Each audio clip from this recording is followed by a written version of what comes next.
Hi, good evening, everyone. My name is Gregor Quack. I am Volkswagen Group Curator here at Neue Nationalgalerie, and together with our director Klaus Biesenbach and my dear colleague Lisa Botti, I would like to welcome all of you welcome you here to Neue Nationalgalerie, and thank you for being here tonight with us. We're thrilled to host this evening in collaboration with Museum Fridericianum in Kassel, which just opened The Pause That Dreams Against Erasure, which unbelievably is the first comprehensive solo exhibition of Catherine Opie's in Germany ever. And the two people who made that possible are seated right here, Moritz Wesseler and Jasmin Meinhold. Thank you so much for being here with us. And Lisa and I went to Kassel a couple days ago, and it's a beautiful show. It's two wings of works not behind glass, so we all recommend that you make that trip. It's not that far, and it's worth a trip. Very much recommend. Tonight also marks another entry in the ongoing partnership of the Nationalgalerie with the American Academy in Berlin. Ever since this museum opened in '68, it's had a special relationship to the United States and, warts and all, to a specific Western and American idea of freedom. And I hope you'll allow this much editorializing. I think freedom, in one way or another, is also one of the ideas that I see at the core of Catherine Opie's work. However, it's a freedom that is not one that is taken for granted, not one that is fine working for others and not for some and not for others, and it's certainly not an idea of freedom that we can rely on governments or other institutions of power to define, distribute, or provide, basically. And this is one of the reasons that we're so glad to have Catherine Opie here, and to introduce her properly in the way that this is done for an artist of her stature, I would like to welcome Nana Ballmann of American Academy on the stage.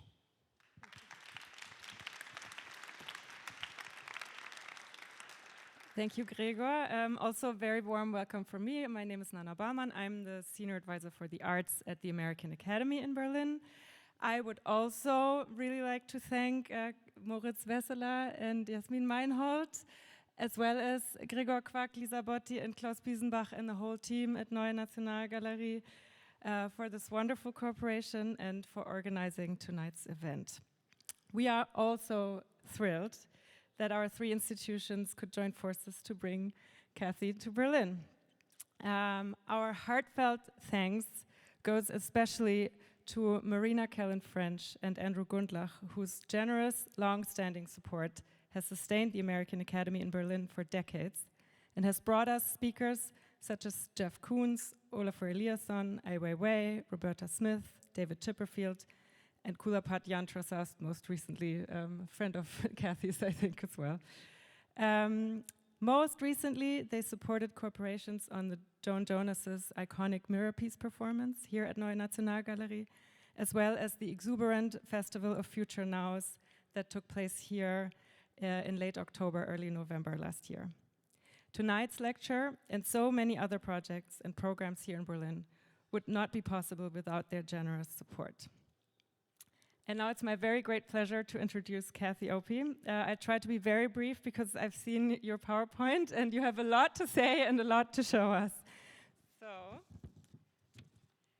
Catherine Opie is a photographer, a filmmaker, and educator whose groundbreaking work has helped define and continually reimagine the cultural identity of the United States.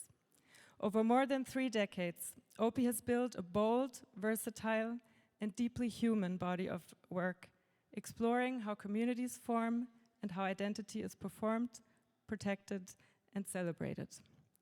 She first rose to prominence in the early 1990s through a series of studio portraits that were as politically urgent as they were formally rigorous.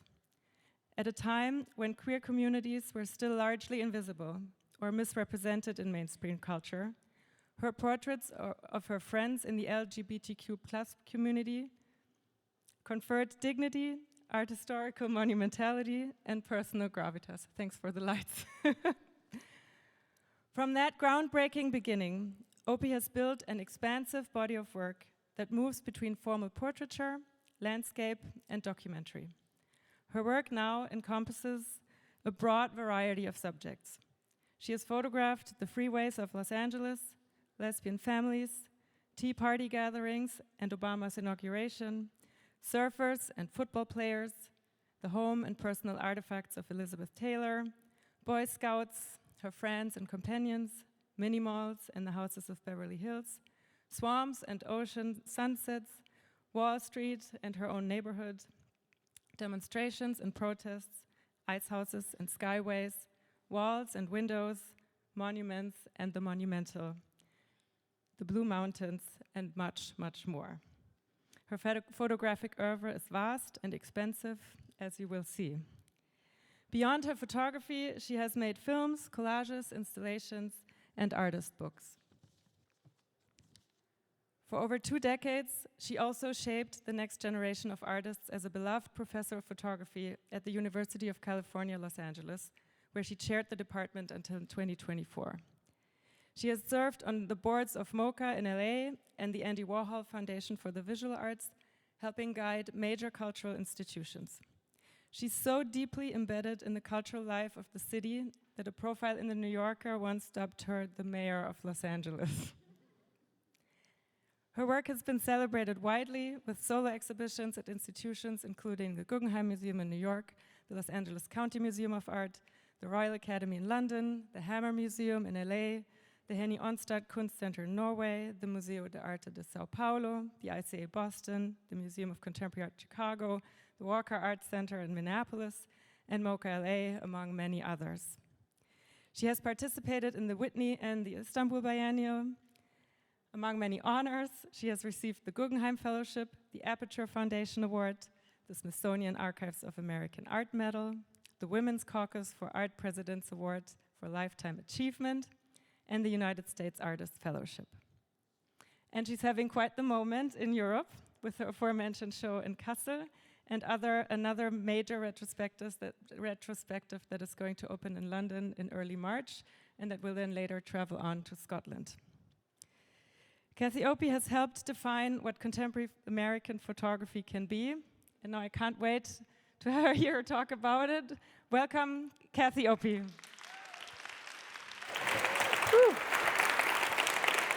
Okay, let's see if this is working. Thank you. I think for the longest time I've been having conversations specifically with Germany, but this is my first time in Berlin and I have not spent much time in Germany whatsoever. But I think the Düsseldorf Academy and the work that came out of Germany was always very much part of something that I was in conversation with in terms of how do we think about history, how do we think about identity, and how do we begin to actually document or bear witness.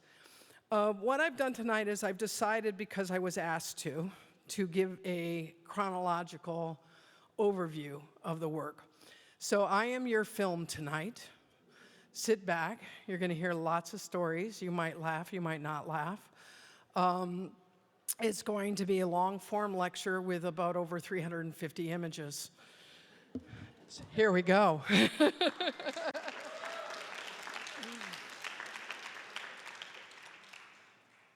it all begin for me? Well, it begins, if it works, with this very first self-portrait. This is in front of me in my house in Sandusky, Ohio. I was born in Sandusky, Ohio in 1961. And I left Ohio at the age of 13 for California. So I'm a little Midwestern and a little West, all wrapped up in one. But I had written a book report in school on Lewis Hine, and my dad owned a company in Ohio called Opie Craft. And I would always go on the weekends to this company, and I decided that I was really fascinated with wanting to be a documentary photographer. So I asked my parents for a camera on my 9th birthday, and then this is my very first self-portrait. As you can see, I'm definitely a baby butch, no doubt about it. Identity is already mapped on the body. But the thing I love the most is that my zipper is down on my flowered pants. And so all of these little things and these little details and how you end up trying to figure out what your identity even is in life has always been filled with curiosity. To give a little bit of background of how I studied, I went to San Francisco Art Institute in the early 80s, graduated with my bachelor's in 1985, and then I went on to CalArts and studied both in those institutions, only photography, and went on to get my master's degree in 1988. I will have to say that in grad school and in undergrad school, I came out as a lesbian. I had a girlfriend. I came out as a leather dyke in San Francisco. But I didn't feel necessarily safe within my class at that time to actually come out within my work. And so I actually didn't come out making queer work until after I graduated with my master's degree. And I kept telling my professors, no, when I make a body of work on master planned communities and I'm critiquing them and looking at them, that is queer work. And so there's really interesting things that happen with how identity gets laid on one's body. Being and Having started, you'll notice that all of them have plaques underneath. All the plaques are the nickname. I'm definitely playing with the history of portraiture. At this point, decided not to do photographs of my friends in the house. At this point, I was oversaturated to a certain extent with Nan Golden and Wolfgang and Jack Pearson and all my contemporaries, and I was trying to think, well, what is a new way to kind of create a portrait of my community?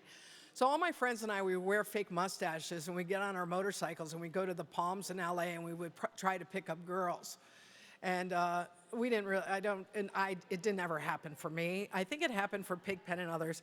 But I had decided that I wanted to make this body of work of just my friends wearing fake mustaches because I was really thinking about also how women were represented in photography, that there are always these bodies that gaze off, that you're supposed to gaze onto, and you never look back, and that I have been called sir my whole entire life, and I thought that was very interesting. I really don't think I look like a man, but that's okay. But then wearing fake mustaches, the kind of assumption of masculinity and the idea of performance of what was happening within queer community at that time became so important. So at this point, within my studies, these are all shot also with a 4x5 camera, so I'm predominantly shooting large format. This is Oh So Bad.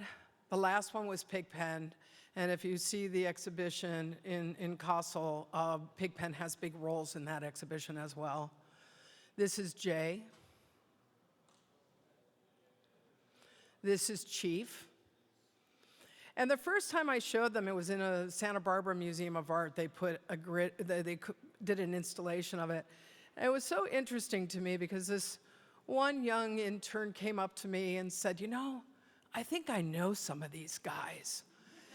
And I said, they're all dykes with fake mustaches. And then it was like, oh. And then it was like, I could just tell that her head was so messed up. But the whole point of using a 4x5 camera is you can see the fake webbing and the glue that happens. So again, that assumption that is just like, no, a man is looking at me, was so interesting to me in 1991. In 93, I started making more formal portraits, and this was in conversation with Hans Holbein, a really good friend of mine, Richard Hawkins, when I was really grappling with what portraiture was doing, what happens within the history of portraiture, and how do we begin to think about it. How do I talk about the identity being written on the body, that it is the architecture of the body within queer community? And so using these bright colored backgrounds, I started this body of work of my friends, both in San Francisco and LA. This is Mike and Sky. Then I would get put in these shows called, in the early 90s, Is It a Boy or Is It a Girl? And I'm like, that's not the point. It's really not the point. Pigpen. And what was really important to me is we were really in the height of the culture wars. We were really protesting. We were part of ACT UP. We were part of Queer Nation. we are taking to the streets. Our bodies were vulnerable. My friends were dying. I had massive amounts of friends die. And so what does it mean to make your own royal family? What is it to really look at a community that is absolute fragility right now, that is being ignored by the government, that's being ignored in all of this? So I wanted to make these really quiet, very humble, and very loud portraits that were also not about the fragmentation of the body. Because when you think about kind of queer erotica work, it's like the knife in the nipple ring, or it's all fragmented in a certain way, which I like. But at the same time, then what happens to the human being within this? How do we then look at the idea of what a portrait is of a community at a time with such crisis happening? This follows very much after Jesse Helms was on the Congress floor showing Mapplethorpe photographs.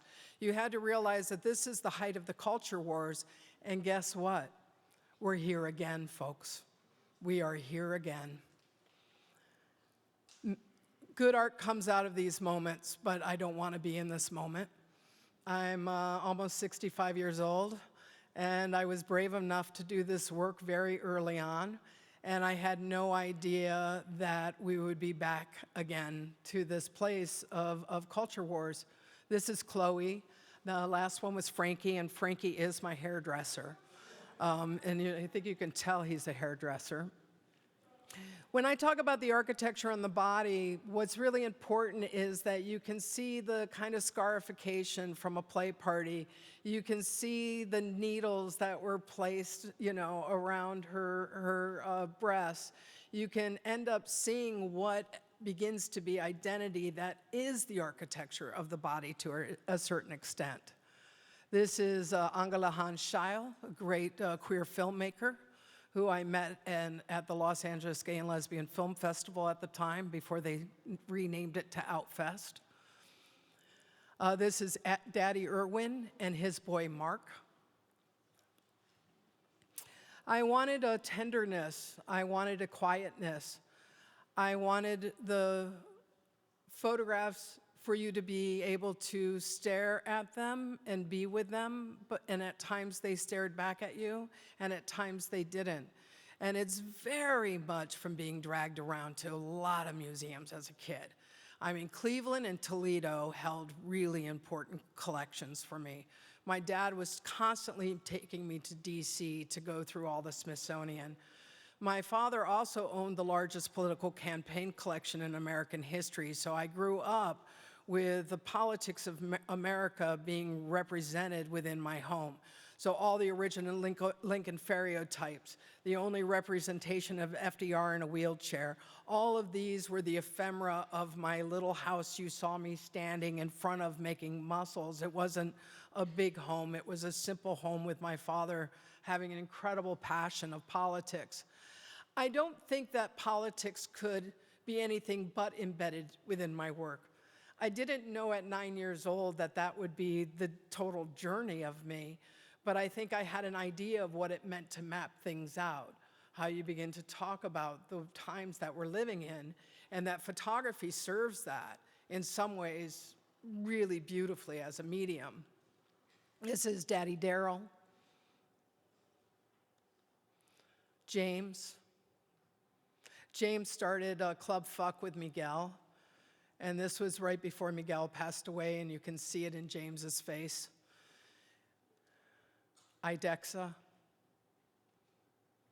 I would go to Red Door's Bearded Lady in San Francisco, which was this great coffee shop.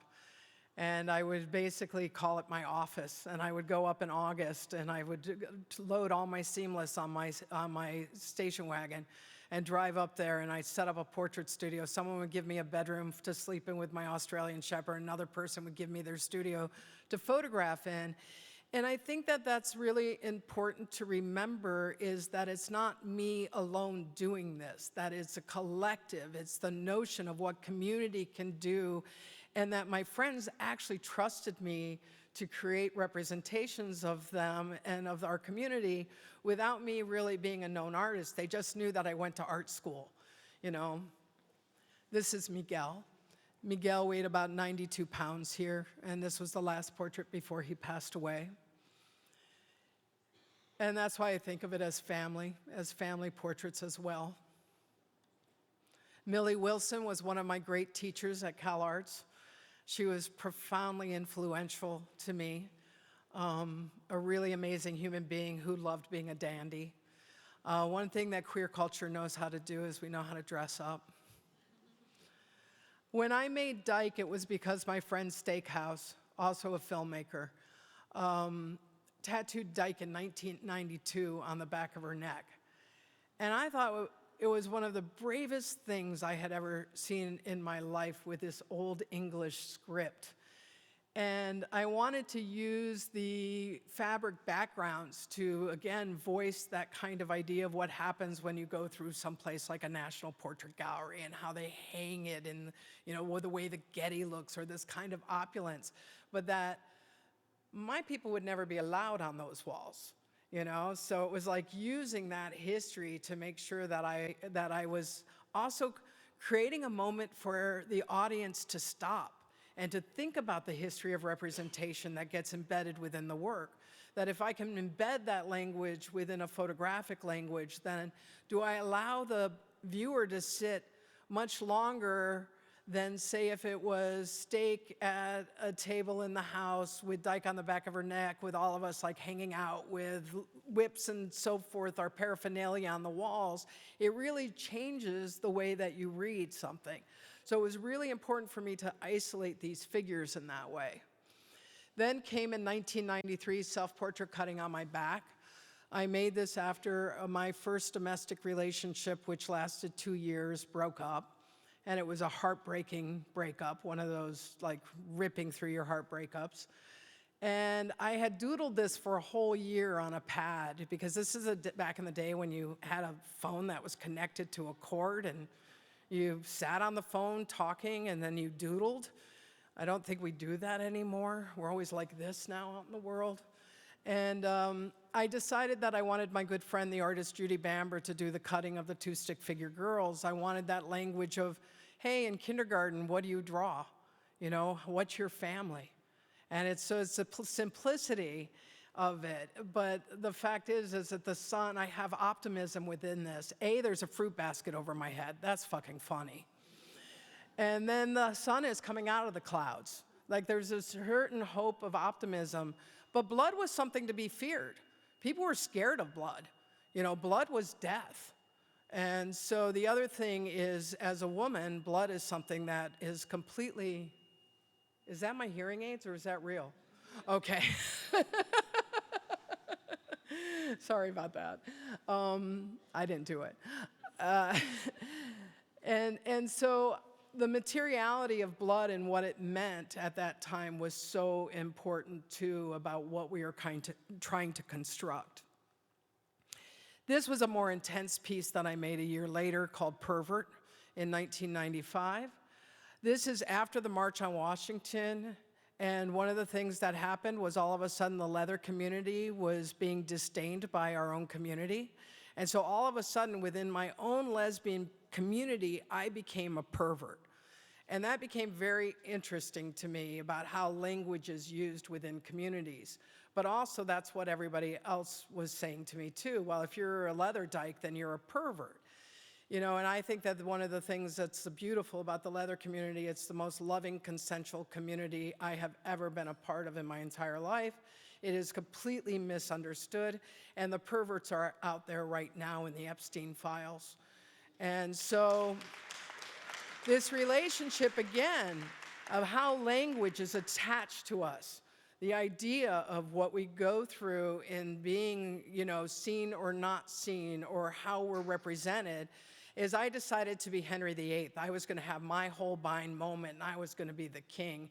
And so my good friend Raylan Galena did the cutting, who is a really amazing body modifier, who unfortunately died of breast cancer. And then my two good friends, Miss Melissa and Joe, who worked at Body Modification, did all the needles. It's not done with a razor blade. People say that in articles. It's all scalpels. We all know what we're doing.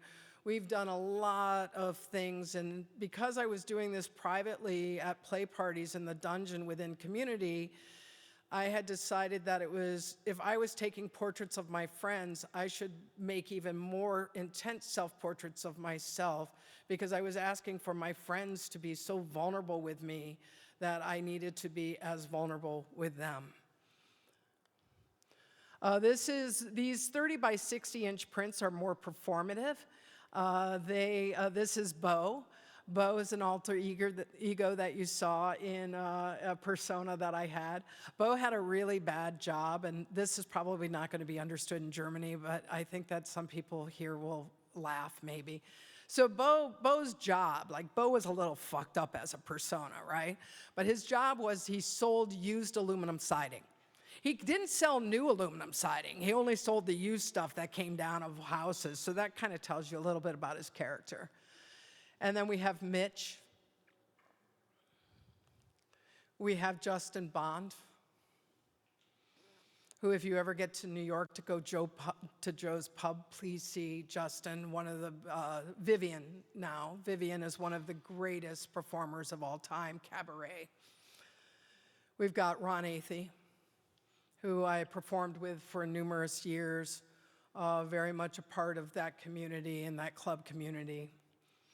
We have Vag here, who's very known in Berlin. Vaginal Cream Davis, she just says Vaginal Davis now. We really love saying Vaginal Cream Davis in LA, but she doesn't go by that anymore. I had a great show that traveled from here to PS1. Very proud of Vag. Divinity Fudge.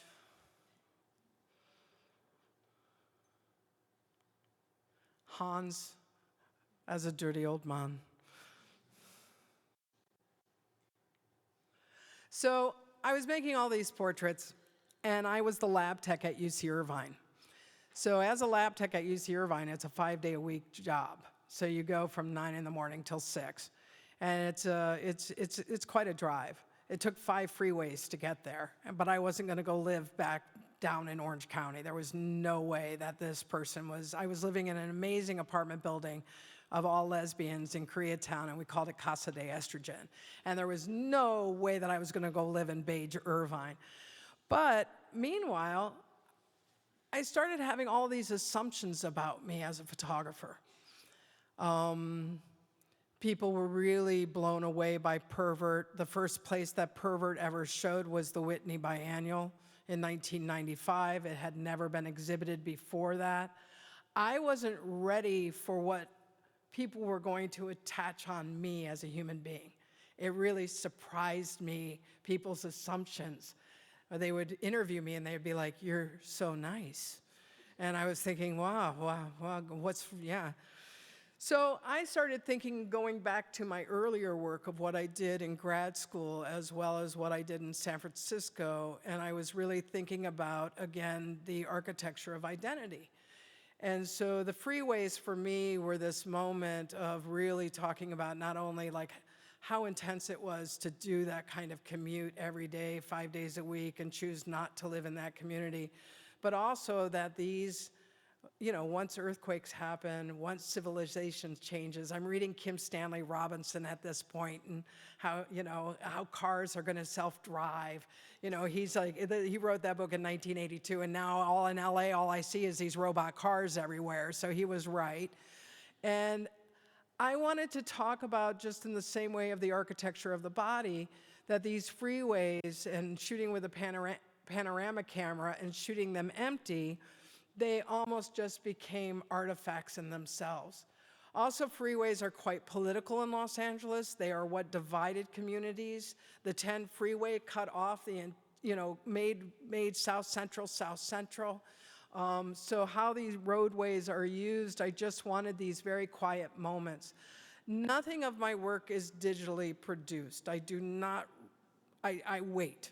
Everything that you see empty is because I waited for it to become empty. I really love waiting to make pictures, it turns out. It becomes this other source of meditation. But the 105 was being built, which was the last great freeway project in California. And so some of them were being built, then the Northridge earthquake happened, and then freeways got knocked down. And so this is the ruins of a freeway that just got knocked down from that earthquake. And so just starting to think of them as their own kind of moments of identity. They're quite small, they're platinum prints. They're definitely in conversation with the history of photography, being platinum. And you move through them in a certain way. But because there aren't any cars and I wait, you don't really know what time period they are taken from. And that's incredibly important to emptying out sites.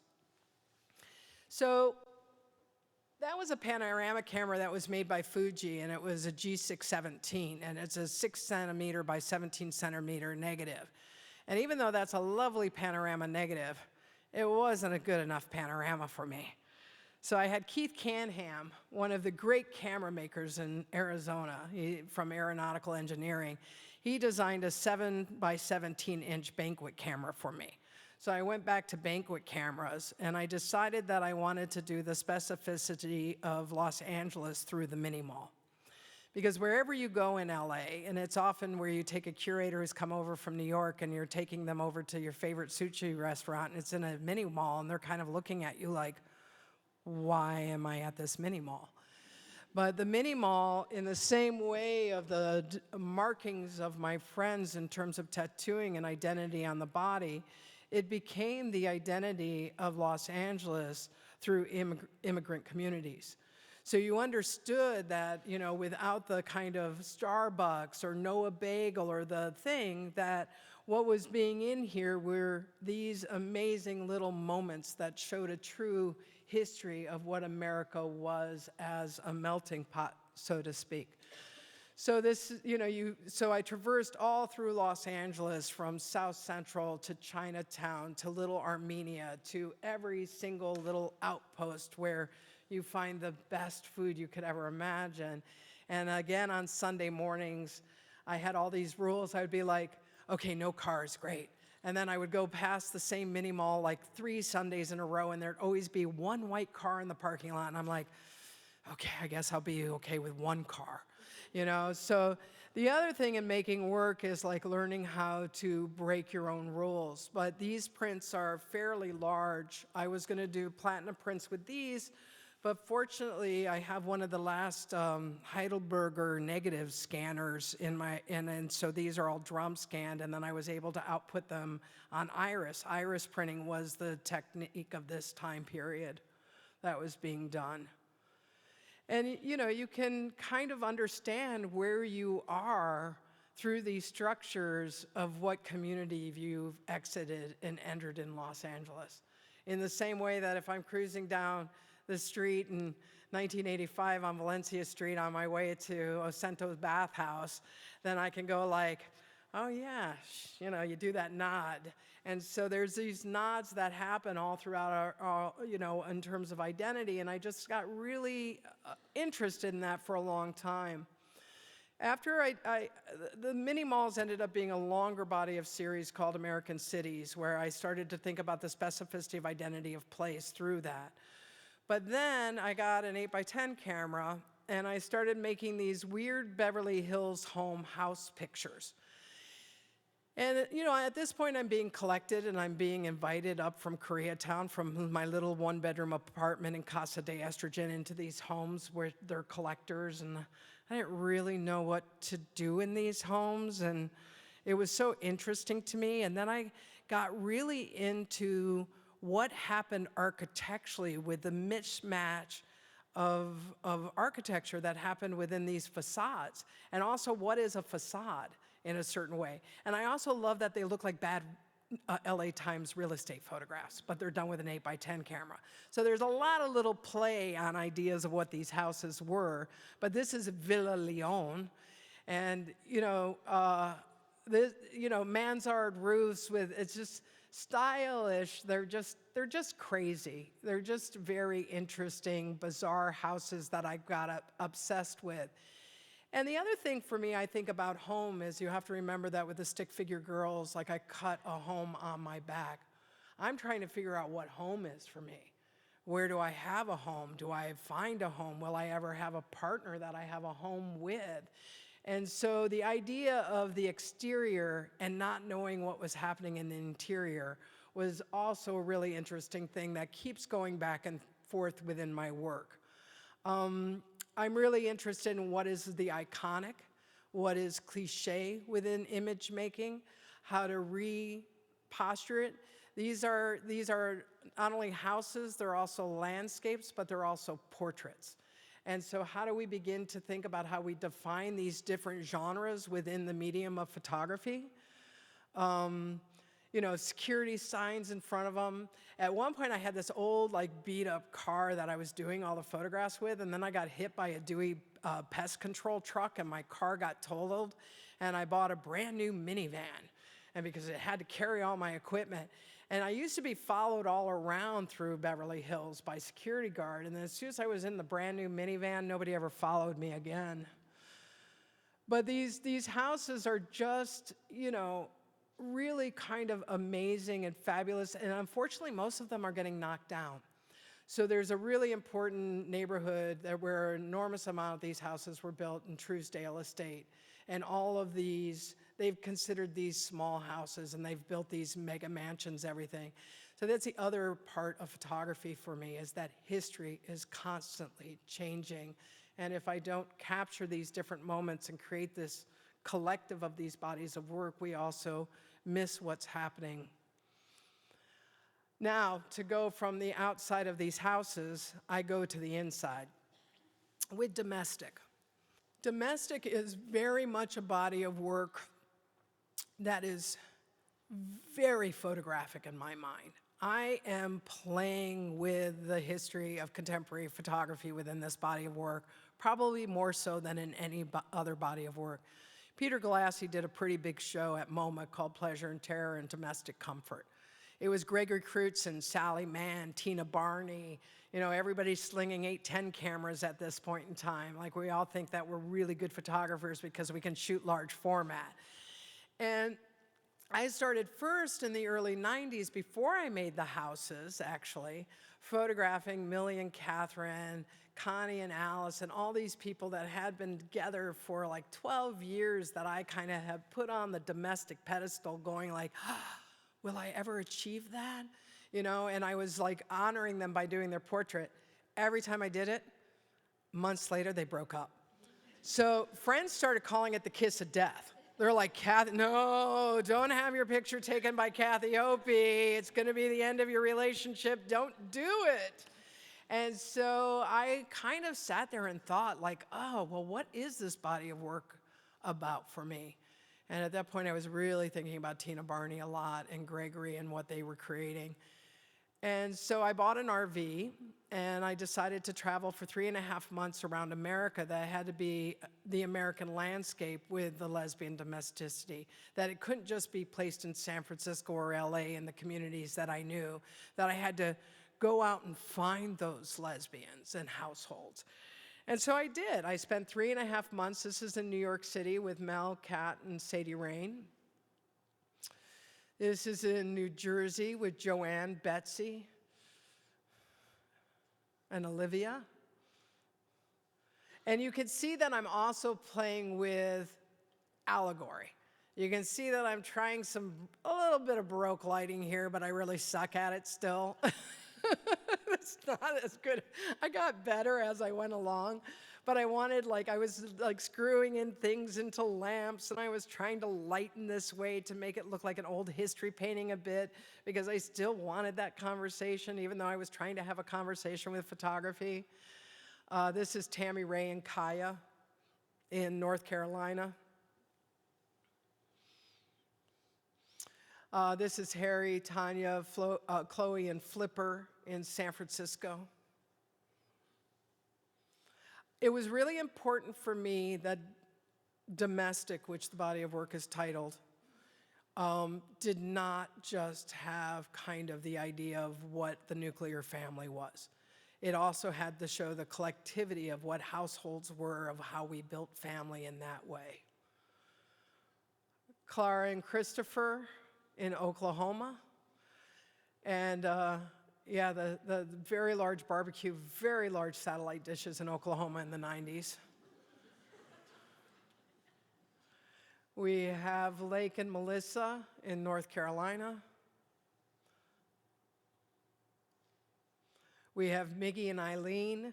Eileen is the producer and creator of the L Word, and that's her partner pregnant with twins the day before she delivered the girls, floating in the pool because that was the place that she was the most comfortable. We have Ioana and Norma in Minnesota. We're thinking about you, Minnesota. You're doing a good job. Ice out.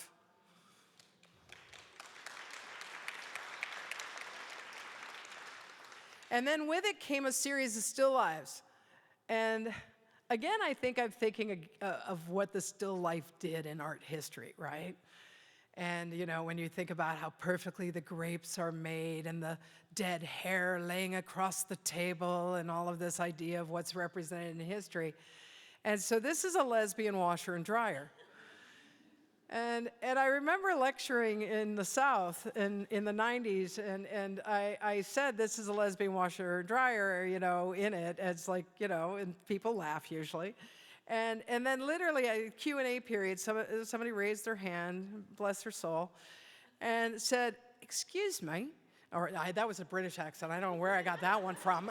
It's because I'm heading to London, I'm pretending right now. They're like, what's a lesbian washer and dryer? And I said, well, that's the whole point. It's the same washer and dryer that you have. Like, don't you understand that we use the same detergent, the same everything, but you've created this whole idea about that out there, but that's it. Okay, no, that's the end of the still lives for that. We go to St. Louis, 1999, 2000. I'm thinking about St. Louis as the site of the World Fair. I'm thinking about St. Louis's identity was going to be the most important American city in their mind at that time. Chicago surpassed them. And you're laughing, I like that. And so I was really thinking about, again, what happens with history within neighborhoods. And so I spent the whole route of the World Fair. And so you could see these new houses built completely next to burnt out, amazing houses. So what is used, what is discarded? How do we begin to look at how we build environments and take down environments? What history do we save? What history do we discard? These are all things that I'm constantly thinking of. It's also important that they're empty. That again, I'm that Sunday morning photographer wanting to empty out these places. I think it's interesting now that I've emptied out the city, looking back and watching our cities get filled with protest. And I'm wondering if my emptying out for a sense of identity in the 90s was because I was so much a participant in protesting in the cities that I wanted to see what happens with ideas of identity without humans in it. And I think I was just like really playing with that idea of black and white photography, thinking about the Beckers, thinking about new topographics, wanting that further conversation to happen. This is the existing wall from the World's Fair, so it becomes a ruin.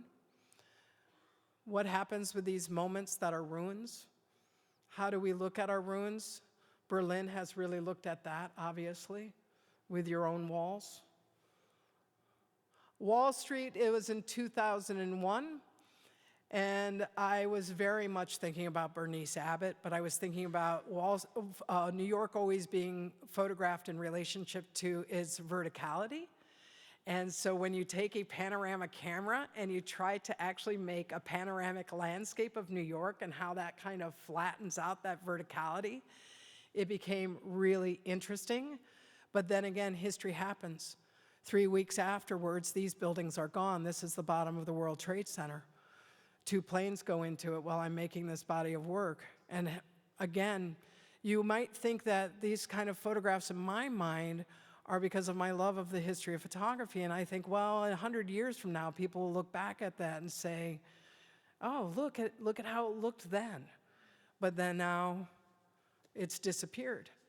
And I feel an urgency within that now as a photographer, that we're watching so much change, so much happen, that there's a different kind of urgency within me in a certain way. Pretty much wherever you went in Wall Street, there was always the trade towers somewhere in the background. But just that feeling of this place, you also have to remember that Wall Street is where the first inauguration of the first president, George Washington, took place. In 2000, at the same time I was doing this, the Estate Project approached me and they said, "We've got a camera for you, Kathy," because they know I really like cameras, right? And I'm like, "Oh, you got a camera for me? What kind of camera?" And they're like, "The largest Polaroid camera that's ever been made, called the Moby." And I'm like, "Oh, how large?" And they're like, "It's 70 inches tall, 74 inches tall by, you know," and I said, "Oh, and it's a Polaroid?" They're like, "Yeah," and they're like, we want you to have a body of work of Ron Athey so we can sell it and give the money to Ron so he can continue his performance work, because at that point it's impossible for him to find funding." So on 2 days of a blizzard in a winter in New York City, I made these giant Polaroids of Ron. And they're all based on his identity within his performances. So this is the Lee Bowery cape that he wore for a performance. This is a human printing press that he did with Daryl Carlton. Each time it takes three. Do you have a vacuum? The lens, you can't focus. The lens is mounted on a wall. You have to figure out your focusing for those photographers out there with a loop on vacuum form. To focus the figures, you have to literally tell them to move this way, move that way. There is no way to focus beyond that. Then the entire studio goes dark because you can't have available lighting, because you remove a lens cap, and then that's when the exposure happens, when the flash happens. And then it takes 2 technicians to peel the thing back to see whether or not you've had the print. So Ron and Daryl would have to sit there on set waiting for me to tell them that the print was good. Otherwise, we did another one. And so it was a really amazing experience. Each one of these chandelier pieces is pierced into divinity, human chandelier.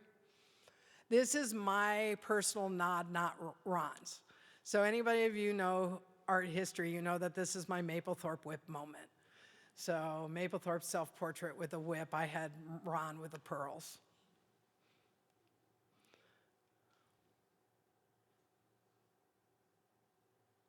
The place where they showed was thread waxing.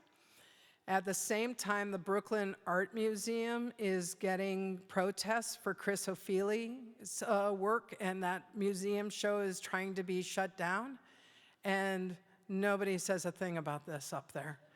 And it's so interesting to think about what is censored and what isn't censored, you know, and I think that's part of the tropes of art history for me, too, is if I use that kind of history, can I avoid the censorship?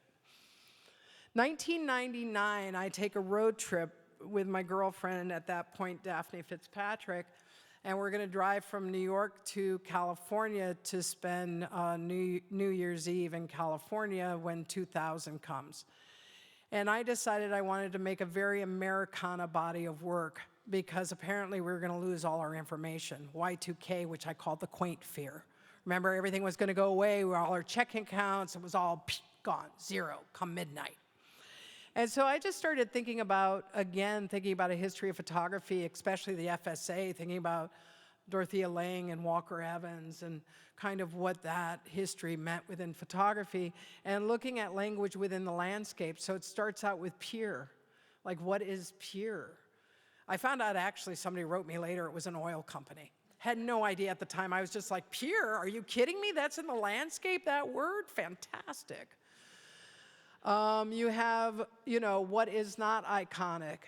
The sunflowers turned, and then the next photograph you would come to within the book and the body of work is, well, I didn't put it in the show. She edited, I did have it, my assistant edited. It was sunflowers then, which is the cliche of how you see the sunflowers. Every photographer does this photograph. There's not one photographer out there who doesn't need the open road photograph. It's just part of our language. So going through New Orleans, just thinking about what's left, what do we see, what are the markers? This is before I made swamps, thinking about swamps as places, thinking about what is hand-painted still. Well, I was thinking, well, I don't mind if we lose all of our information and the computer stuff goes away. Like, we're just going to go back to these nice little hand-painted signs on windows. Like cold drink and candy bar, you forget the Y and you get it in at the end? Come on. That's signage. That's good signage. And then the UFO cloud that forever hangs out in the desert, you know? It's just like, well, I know that must be a UFO in there. Absolutely. And just the quietness. This is before the horizon lines, so this predates horizon lines for me, but I think this photograph got me thinking about horizon lines. Then 1999 hung out there as a body of work all by itself. And it was just, didn't have a conversation. It didn't make any sense with anything that I made. And then here we were in the midst of a Bush election, and I was living in West Adams. I had fulfilled my dream. I had a wife, I had a baby. Well, she wasn't a wife yet because you couldn't get married, but she was my partner.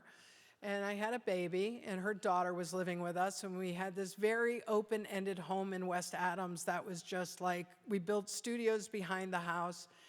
And so I just started photographing both the neighborhood and my own home life, my own domestic home life, for this body of work in and around home to have a conversation with 1999.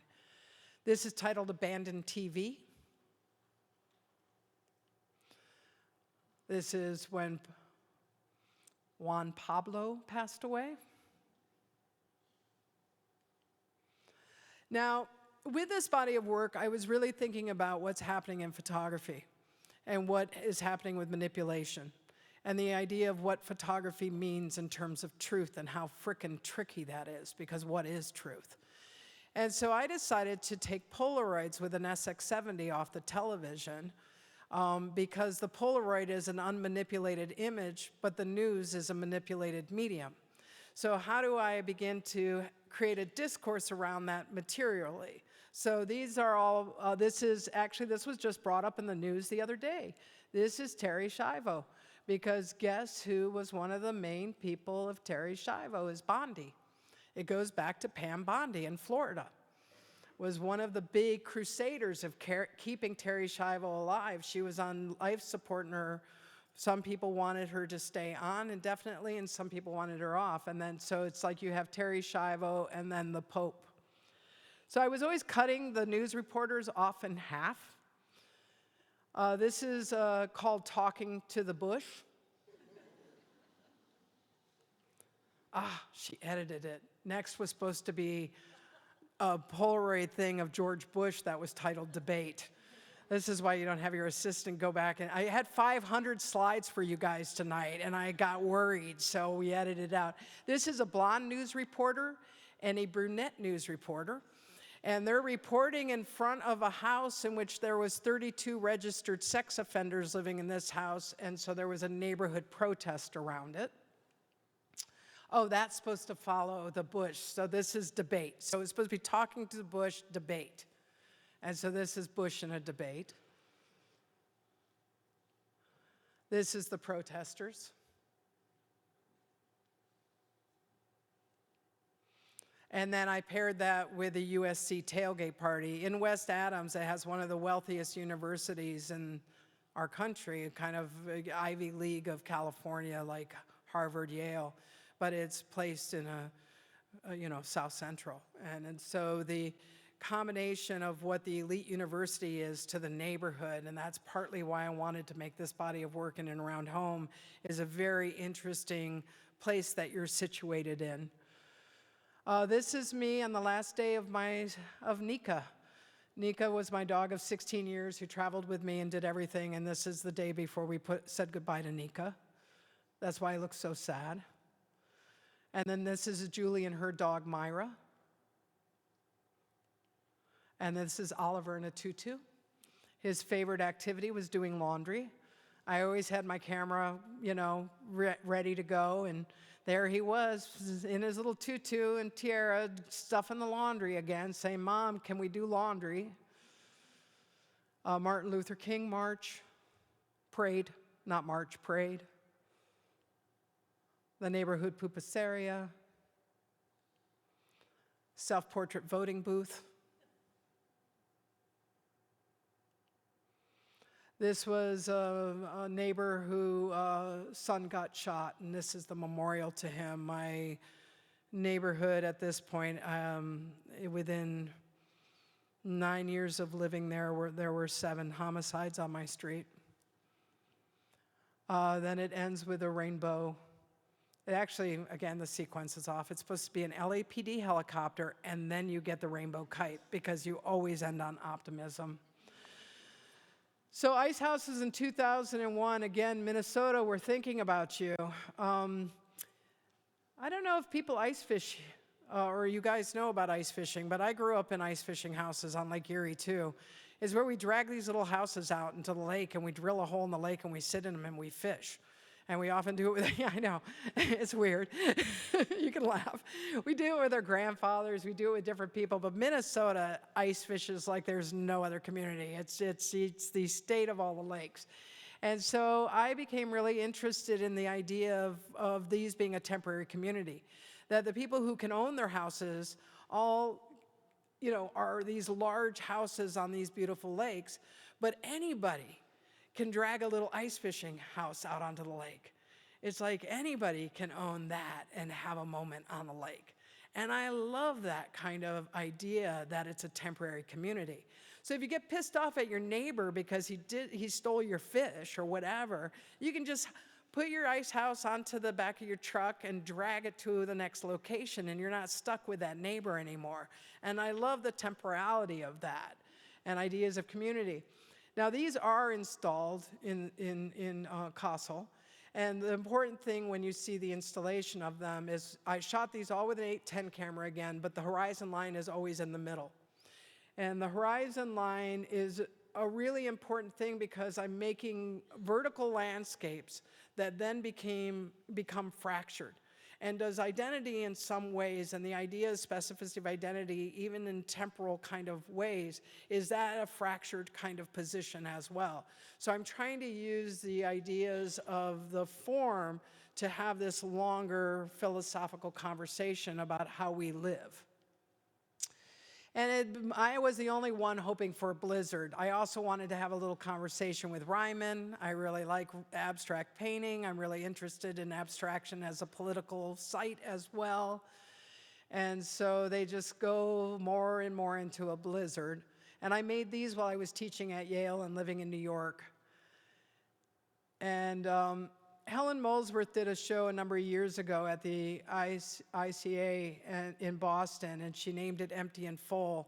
And I went on a ship that you'll see at one point, but it's her horizon line and how she talks about it is really beautiful because she's decided that why I keep repeating this line in the middle is I'm always trying to work towards a bigger democracy, the idea of equality. And she says, that's why your line is in the middle. I thought personally it was just because I'm really picky, but I really love that when she connoted that. Skyways, again, Minnesota. Why is Minnesota singing outside of hotels right now where ICE agents are?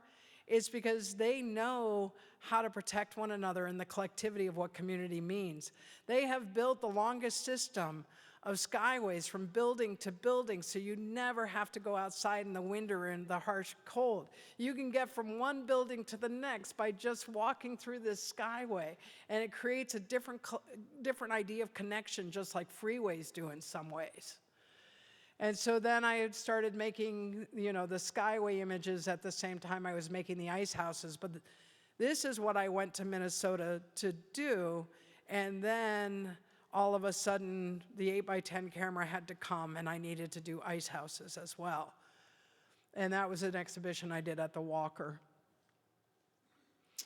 And you have to really appreciate the architecture of skyways because there's also some skyways that never ended up having a building attached to it, so it just ends. And I like all of that stuff very much. And I would say that this is very aligned to ideas around German photography as well. So then I moved back to California. I got a teaching job at UCLA, and I started to think about those ice houses, and I started to think about that kind of temporary community that exists. And I was a surfer all through high school. And one of my favorite parts about surfing was waiting between the sets. And also, we always think about surfing as like that moment photographically of when you see the guy ripping on the big wave or woman or whatever. And I wanted them to just be hovering within this space together. That you can be the person who gets stoned every day next to the biggest movie producer in Hollywood, and that's a shared moment in a shared community. And within that, do we understand humanity in a deeper level? Are we able to understand one another just through these shared moments? And so I just waited while they waited, and it's all shot again with an 810 camera. I haven't moved digitally yet. And they're very quiet, and they're also in Kassel, if you want to see them in person. There's an ice house and surfer room, because in 2008, I was able to put all the surfers across from the ice houses in the Guggenheim, and for me, that was just one of the most perfect meditative spaces I've ever made. And then it goes to fog, just like the ice houses go to blizzards. And then with it, people started asking me, so Kathy, what's the deal with you? You empty everything out, and the only people you ever photograph are queers. So is that something you're trying to do? And I was like, oh, no, it really isn't. And so I decided I felt that those surfers were too pretty. And I got really worried about what it meant to make beautiful photographs in that way, even though they satisfied me. And so I decided to bring portraiture back into the landscape then. So this is surfers just coming out of the water. And I asked them, I'm shooting 4.5, not 8.10, and I'm asking them just to stand for me, and can I take their portrait? I take about 4 or 5 sheets of 4x5 film, and then they move on. But I love the almost like orgasmic look after like a sport like surfing. Like everybody's like really in this other state of being, and I think they're kind of captured in that way. Rusty unfortunately passed away. He overdosed. His parents used this image of him for his memorial. They felt it was one of the most beautiful memories of him. And so like the photographs of my friends who died of AIDS, my photographs are often used within community of loss and memorial as well. Ken. Larky.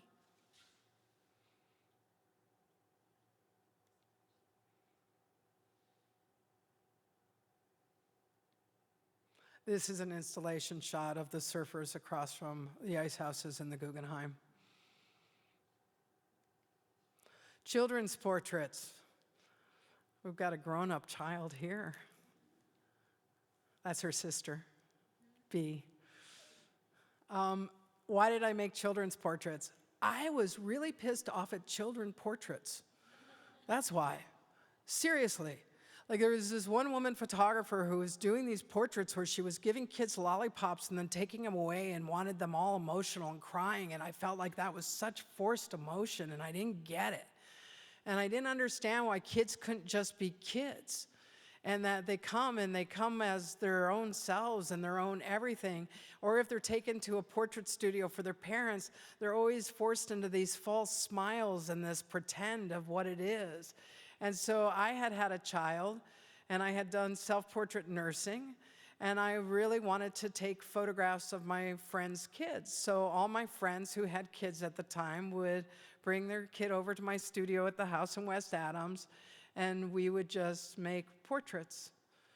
And I really love how they are very much like my early portraits, but they're of kids, that they just hold this space in a certain way without being forced to be anything but themselves.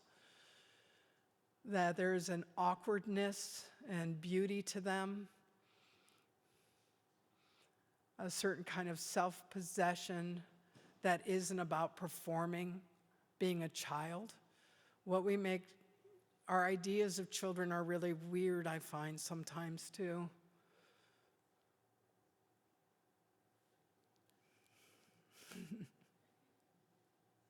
Maybe you'll see her later, you'll figure it out. And then self-portrait nursing in 2003-04. And of course, it's a conversation with Madonna and Child and who gets to be seen and how motherhood is looked at. And the fact that I'm a 41-year-old dyke with pervert as a scar on my chest with my markings looking down at my baby is everything that's as much about being human as anything else. But why wouldn't I be allowed to have a child? Why would the laws be against me? All of these kind of questions. And so this is, just in the same way, it follows pervert by almost a decade, but it's just as important as those other two self-portraits. Then I did a really weird body of work that nobody understood why I was doing it. High school football. I know, right? I'll tell you how it all started. My wife was from Louisiana, and we would have to go every Christmas, and we would have to go every summer, and it would be this small town called Church Point, Louisiana, and my wife is Catholic, and she's from a family of 8, and each of those 8 kids have had kids, and there's 25 nieces and nephews. And so I asked my nephews if I could go to their high school football practices because I didn't know what I was going to do with myself for 2 weeks in Louisiana in August. It just seemed like, what am I going to do? So it was all. So this is the first football landscape I made in Louisiana. And I became really fascinated with an extension of American landscape, that wherever you go in America, there's always the site of the high school football field. The other thing is maybe this group of people in which they terrorized me in high school, maybe I needed to understand them from a different place too, in terms of if I'm talking about humanity, maybe I need not to be so scared of men somehow. Maybe I can understand masculinity. I have a boy child. What am I going to do about this as this kind of hardcore lesbian? And so really beginning to think about my own kind of position of masculinity and how masculinity is performed on these sites. But then something really amazing happened. It took 3 years to make this body of work, and I decided that it needed to be all across America like domestic. So I was going to Alaska, Hawaii, Ohio, Minnesota, like everywhere, every site in every kind of community of high school football, and beginning to make these landscapes.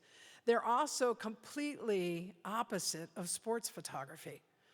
So the other thing is, it's just like, I'm down there with like literally a wide angle lens on a 50 megapixel Hasselblad H2 with a phase 1 IQ 80 back with all these sport photographers with 600 zoom lenses. And they're looking at me with my rig and going like, what is she doing, And it was so funny because they're all trying to get the action, but it's these, just like surfing, it's these in-between moments within the landscape that I became really fascinated with. And this is 29 Palms. This is where a very large Marine base is. At this point in time when I made this work, over half of the football team, both parents were deployed to Iraq or Afghanistan. We are about ready to, unfortunately, America, I believe, is going to go to war with Iran. I think that's what he's going to do. I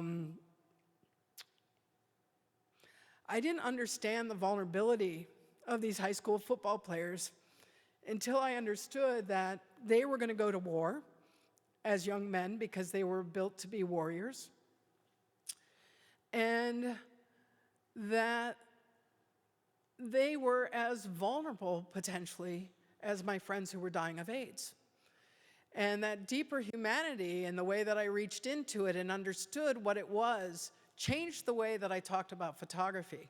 I now understood that I was no longer a documentary photographer or a conceptual photographer, but that I was actually a photographer that was interested in bearing witness. That the times and the fleetingness is so incredibly delicate within our human lives that unless I didn't create these moments in which I bared witness, where some look like completely iconic of what you think of masculinity, and others feel completely vulnerable, and all of that can come through these young men, was incredibly moving for me as an artist. And when these three young men came up to me, they were playing actually at Bexley. That's where Les Wexner has donated a lot of money. Les Wexner owns Columbus, Ohio for the most part. These three players are recruited to that all-Jewish, predominantly white high school because they're great athletes. And they've gone to this school to get a scholarship, but they're the only three black people in the school. They wanted to be photographed together, not individually. And you have to realize that behind me, everybody's going, "Hey, faggot." You know, they're calling, they're teasing, they're doing all that stuff.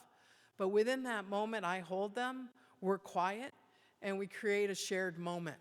And then I realized that portraiture was all about a shared moment, that it wasn't about some sense of the essence of a human being or anything like that, because I don't know who these boys are, but that it is actually a shared moment. This is actually my high school that I went to, Poway High, and this just so happens to be my niece's next door neighbor, Connor. And the kind of element that happened in this, which began to be like almost like a leather moment with him holding the football and the way that he's posing, is such an incredible moment of seeing that within this. Because we don't know who people are going to grow up to be, really. We really don't. We think we do. We think we have all these assumptions who people are. Oh, yeah, they're like that. They might not be, and you're just assuming it. And so when all of a sudden you get a Texas boy like this to look at you, and you have to realize that I only take 4 photographs of each person because there's a line behind me, there's something that's really incredible within that. This is Hawaii. Then that was a lot of masculinity, right? Phew. That's what it felt like for me. I spent 3 years doing that, and I was like, oh, I need some Butch Dykes. I need to go back to my girls, you know? I have my boys, my girls. So I was playing with Richard Prince's idea of girlfriends. Like, he made this body of work called Girlfriends, and this whole idea of girlfriends. And the other thing is, like, some of these are my lovers, some of them aren't my lovers. They're just like, what is a girlfriend?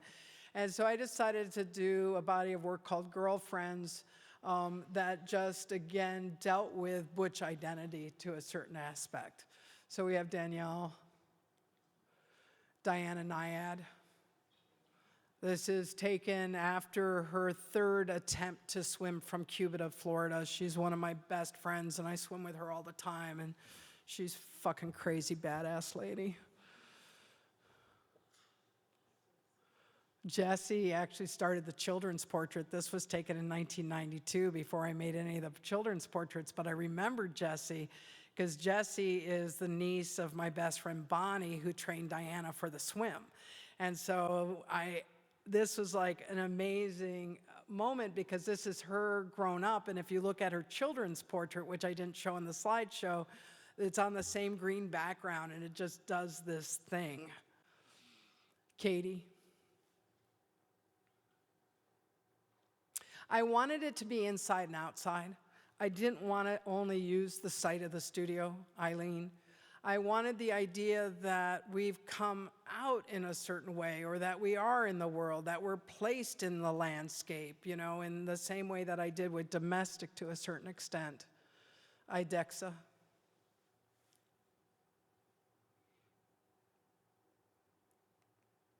Pigpen.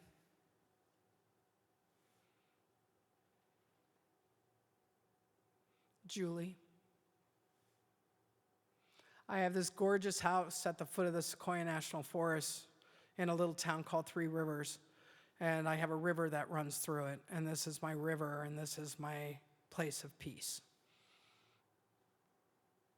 And then from it, I was really thinking about all these photographs that I did in the early 90s that I never put out there because they were always too close to Mapplethorpe, and I had to distance myself from Mapplethorpe. But I went into the archive and I pulled all this 2 1/4 black and white out that I always made alongside the portraits. This is me at CalArts. Again, I'll put myself in the more vulnerable position. I had this great little fuck den there. My friends, after I made Being and Having, I just pulled out, the camera to do a gang photograph of them. Miss Melissa at the Fairmont Hotel in San Francisco in the early 90s.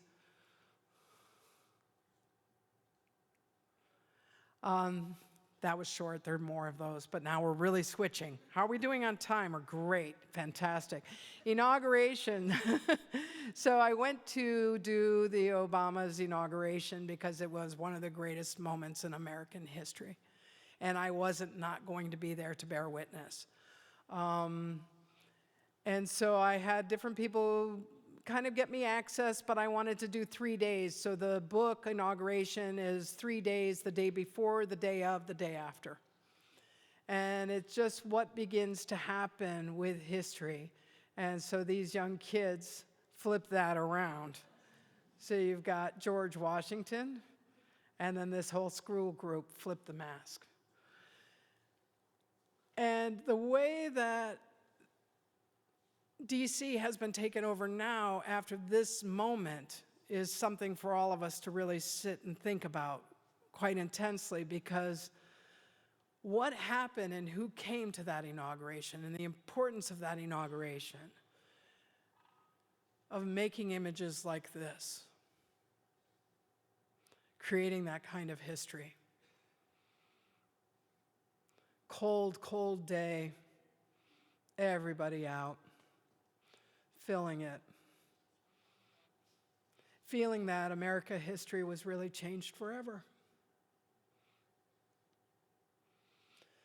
The other thing is that representation is complicated. The idea of what happens after these events in terms of what is left behind, what is picked up. This is the box of inauguration. It was a portfolio. I wanted to bring back the photo portfolio. The photo portfolio is a really big thing for, photographers, and we kind of stopped doing it. And so I really wanted to bring it back. I also brought it back with Elizabeth Taylor.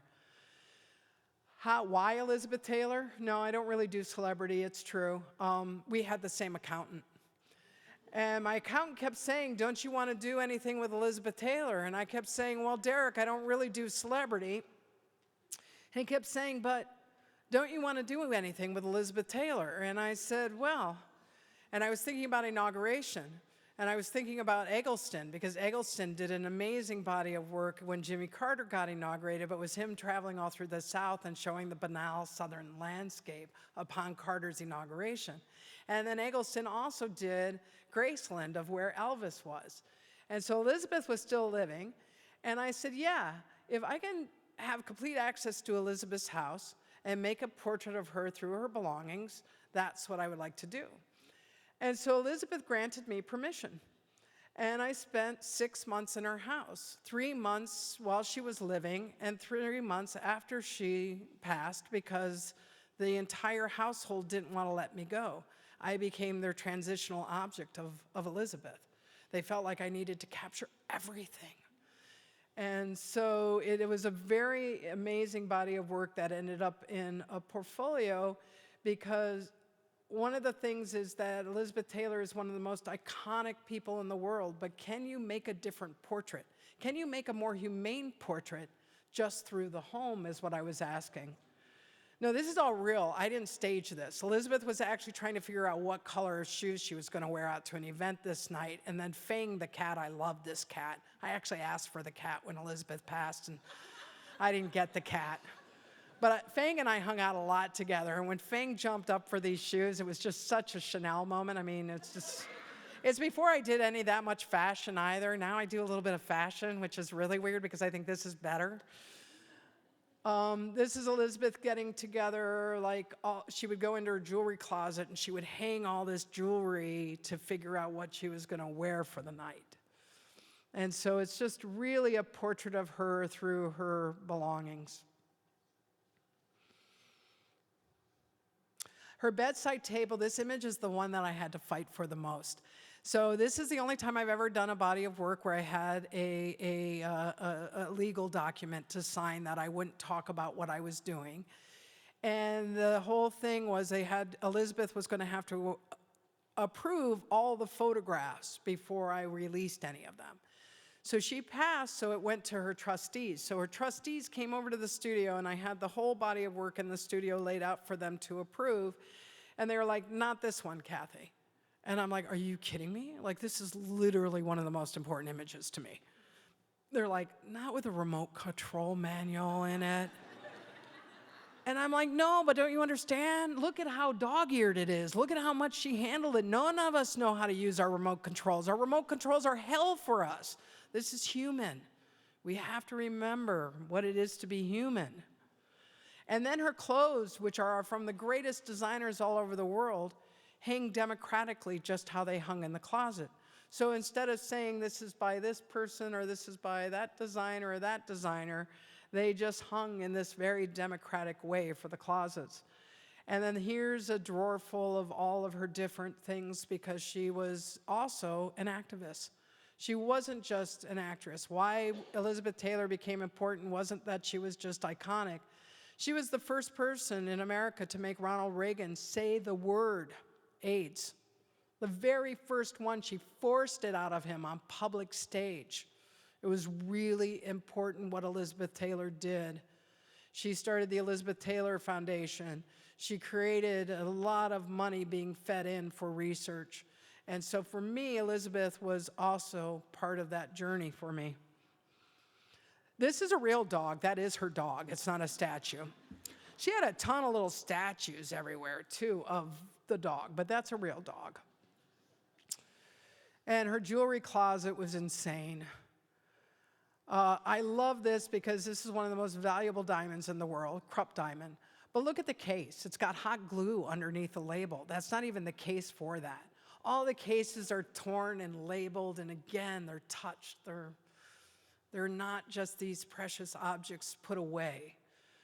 When she died, I brought all the jewelry out. Christie's was at the house taking everything for the sale, and I brought it out to shine it back up to her. I don't believe in God, so just they did. But for me, I was like, let's shine the jewelry back up to Elizabeth and have it be on the couch cushions, and we'll just bring the jewelry out in the light. Then the last picture in the portfolio is literally how Christie's took everything away in these cases in a shopping bag, and it was gone. And that was the end of Elizabeth Taylor's home that she had lived in all these years.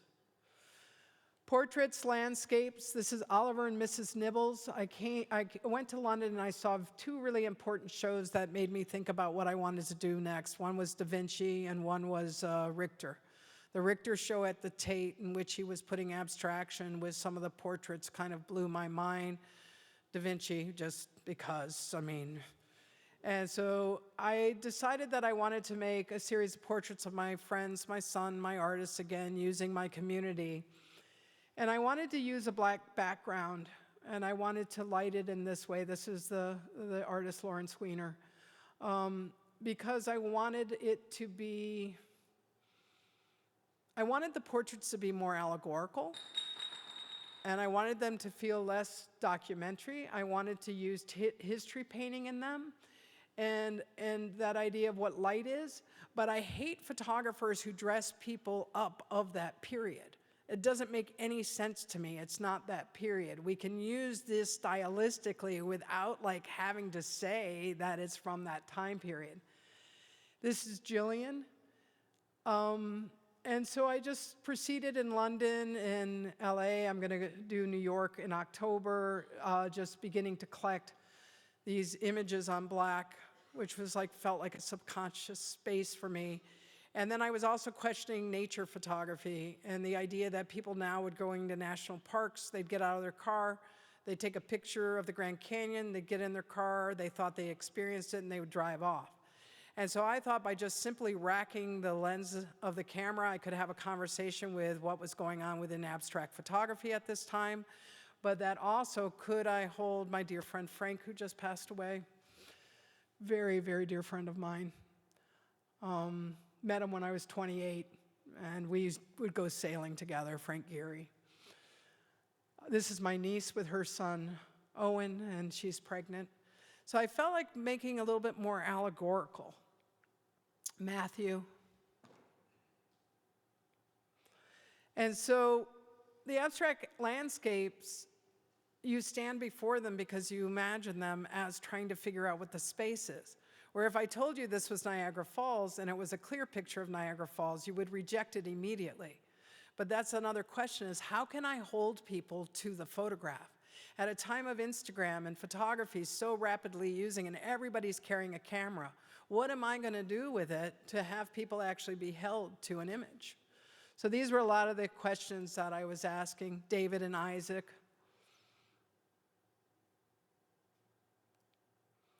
This is a really important portrait to me. This is my grandson the day he came home from the hospital. And this is his father, Guillermo. And I have never seen a photograph of a father and child in this way. So in the same way I made self-portrait nursing, I wanted that moment of my son-in-law with his brand new baby, and to have all of that. And then I started making these ovals because I was thinking about cameos, and I was thinking about daguerreotypes, and I was thinking about what ovals did as a shape, and why did everything have to be rectangular.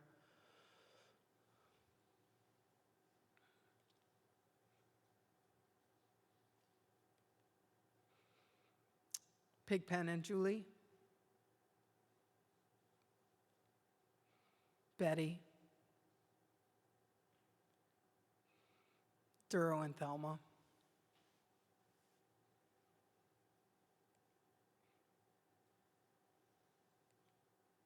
Okay, this is where the lecture was supposed to start. I'm so sorry.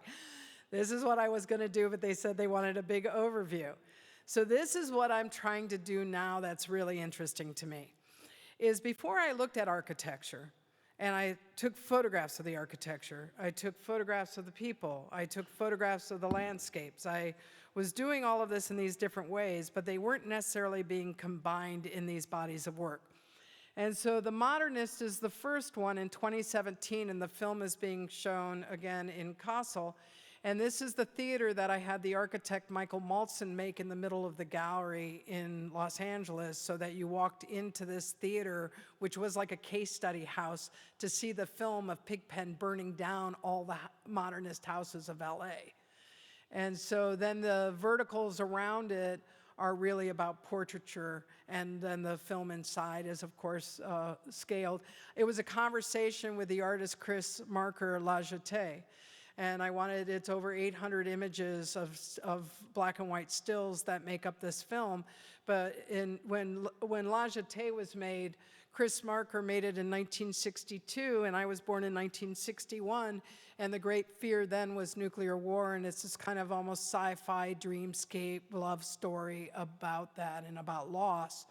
And so if modernist houses were the answer to post-World War II Germany, with Neutra and Schindler and so forth in Los Angeles, making case study houses for everybody to have affordable housing, and all of those houses now cost $5 million and up, then what has modernism really done? Has modernism failed us to a certain extent? So it's a beginning of that conversation of thinking about it. So the character makes this collage because they get in the news for burning down the houses. And so as they're burning down, their art is making the collage of what they're burning. And this is just some portraits of Piggy. And just, again, just the portraits from the scenes of the film. Pigpen has a really small gas can. Pigpen gets really mad at me. Piggy's like, okay, what's the deal with this gas can? Like, it's not very butch. And I'm like, yeah, it's a pretty sad gas can. Piggy gets a bigger gas can. So, but the figure on the precipice, I'm using very much in the show. Be aware of that in Kassel if you go see it, that you enter these wings with two female bodies on the precipice One idyllic looking out at Sea Ranch, which was a utopic community that was built in California. Another one against a fence, almost like Jesus. And then this is a trans body on a precipice. So Piggy burns down these houses, I photograph it, and we make a film.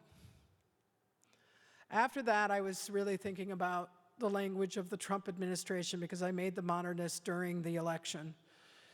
And so rhetorical landscapes began the idea of what is happening rhetorically with rhetoric. And so Drain the Swamps kept coming up, but having spent 21 years going to Louisiana, I know the swamp is an incredibly precious ecosystem. And so I made these large monitors. All the collages are also in Kossel, and each collage is a stop-motion animation cut out of magazines, cross-section throughout America of what was going on politically in the time of our country. I'm definitely having a conversation with Germany in this body of work in terms of Bauhaus and what political collage means. They were installed like this on these monitors because the monitors were mall monitors that are used to sell things at malls or find yourself around the mall. But I also thought it looked like an oversized iPhone. So the idea of new technology and old technology of stop motion, each of the grid is hand painted. And so you see my hand on it versus the graph paper grid that we know. And so really trying to play with this language with these really beautiful, quiet photographs of swamps. There is a little critter in this one. A big critter in this one. And so it was a way for me to try to break down the language of what was happening politically within my own country, to work with idea of collage, to think about landscape as a pause, as a place of meditation, as a place of healing, but also as a vulnerable place, because most swamps will be underwater, and most of these places will be in great harm ecologically. Besides the politic of the body, I'm very concerned with our planet, very concerned with what we've done. We're a very bad species. We need to be better.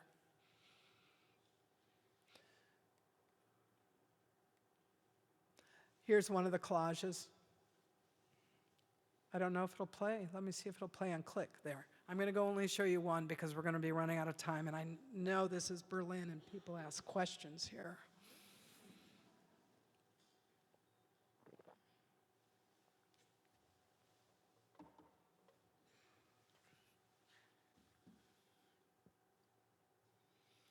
So you can see the hand-painted.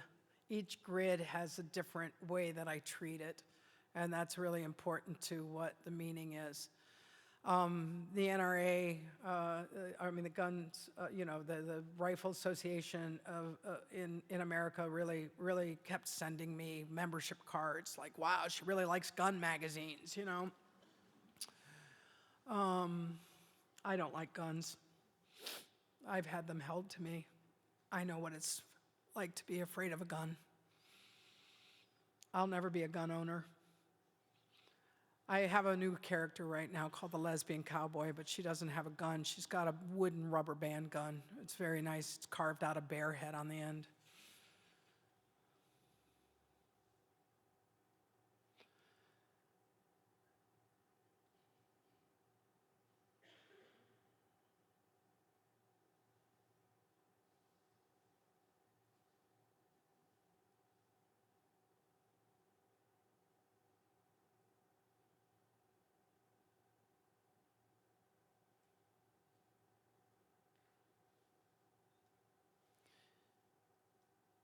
Each collage, at the end of it, freezes for a minute so that it becomes a photograph. And then on the monitor, the next collage would start. But I'm not going to show you all the collages because we're running out of time. Monumental in 2020. I buy an RV again. It seems that I like to own RVs. I have to take my son to college. He got into Tulane. He graduated from high school in 2020. He didn't get to have a high school graduation, just like the pandemic was raging. Black Lives Matter is happening in such an amazing way in the United States. The protests of that time and what happened with, obviously, the history of the black body in America is profoundly disturbing. And you don't really know how to figure out that landscape at the time of these protests. And so the first piece I made was called Monument Monumental, which began to be a poem of the time, and this is also up in Kassel. And so the only thing in focus is the Robert E. Lee monument from Richmond, Virginia. But everything else deals with the landscape in this very poetic way. It's very important to me within this, it doesn't go, that the very first piece, which is a sunset, again, very idea of beautiful sunset. But the thing is when you get to the end of the piece and you have the sunset again, the sun hasn't moved in the sky in the same way that racism hasn't changed within the United States of America.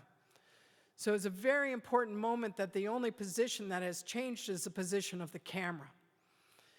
And so everything else is about a divided nation, about reflection, about water, about landscape. But then in the middle, in all clarity, you have the Robert E. Lee, which is now removed. And actually, there's an amazing show in Los Angeles right now called Monuments. And pieces of this monument are the first thing that you walk into as artifact within that museum. And Kara Walker and Hamza Walker, unrelated, same last name, have done a really extraordinary, very important show right now in the country, in America, in LA.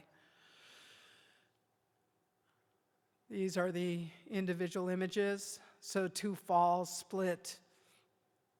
Will we ever understand what it is to be a nation of acceptance, a nation of healing?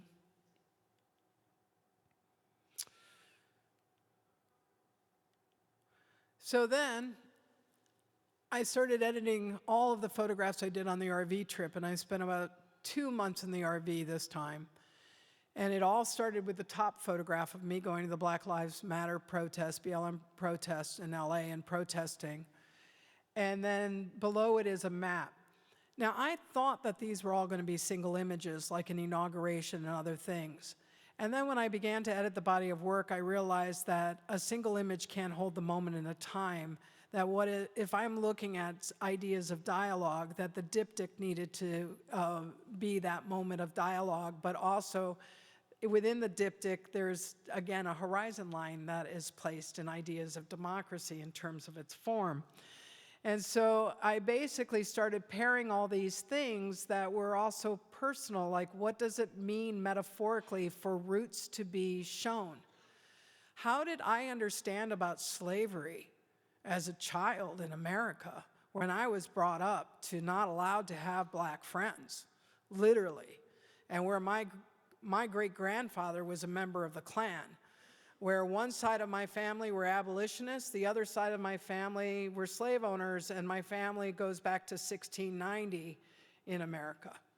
How am I going to understand any of this in terms of this kind of position? I think that's in a way why I became a political photographer as well, is the material that I grew up with and the questions that I had asked and the hypocrisies that were laid out to me time and time and time again in my country didn't make any sense to me. How I learned about slavery is this mini-series called Roots, where we all sat there tied into it. So this, again, metaphorically of these roots being exposed and these bodies together in the heat in the South during the pandemic in Arkansas. Those two things can begin to speak to one another. Some of the monuments were removed. Some were just shrouded as if, oh no, you can't see this anymore. No. See, it's covered. It's not doing anything. This is in South Carolina. They removed their monuments all the way to the dirt, the ground. They believed in North Carolina, they believed take them all down. This is a woman who came out for a cigarette break and saw me photographing where the monument remained. And then she pulled out her cell phone to show me what the monument looked like. And then this is the Stonewall Jackson monument that the plinth still is there, but the figure was removed. And so to put the cell phone over this, again, it creates a language. Can photography create these extended language in some ways? This is the memorial of Breonna Taylor. And below it is a family who trekked all the way, all throughout the South. Families trekked to Richmond, Virginia, to Robert E. Lee because it became an activist site. And I would spend time there, and families would ask me to take their portrait because they saw me with all these cameras on. And so this family, I really wanted to make a portrait because it's her face and this face. And you go from here to here, and you try to make sense of the world that we're living in. We have George Floyd's eye painted in Oregon, Portland, Oregon, another great activist site in terms of what was going on in America and continues to be. Why did George Floyd die? Not only because he was black, but because of also poverty. So what is that relationship of when you travel through the South and you see the kind of systemic slavery that happens within the community, although it's supposedly not?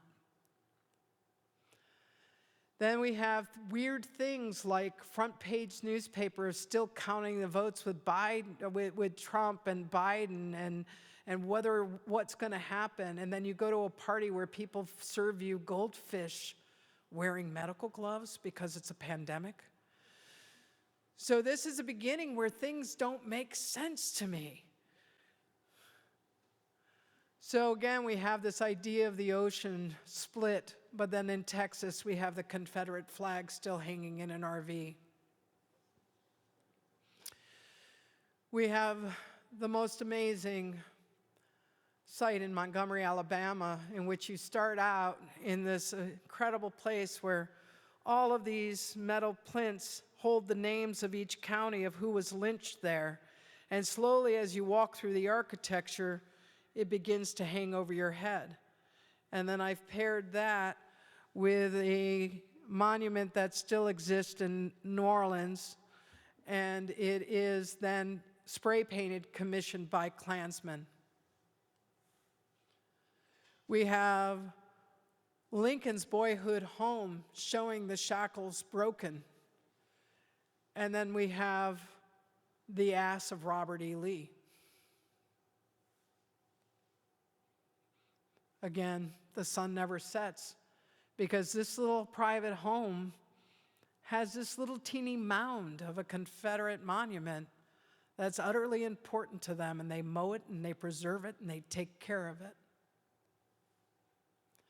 And then it ends with a spider web that tangles us all and a potential of ascending. And will we ever get there? It sure doesn't look like it now. Walls, windows, and blood. I decide I get a residency at the Vatican. I was raised an atheist. My family are Southern Baptist.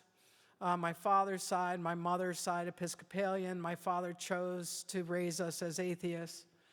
I was married to a Catholic woman for 21 years.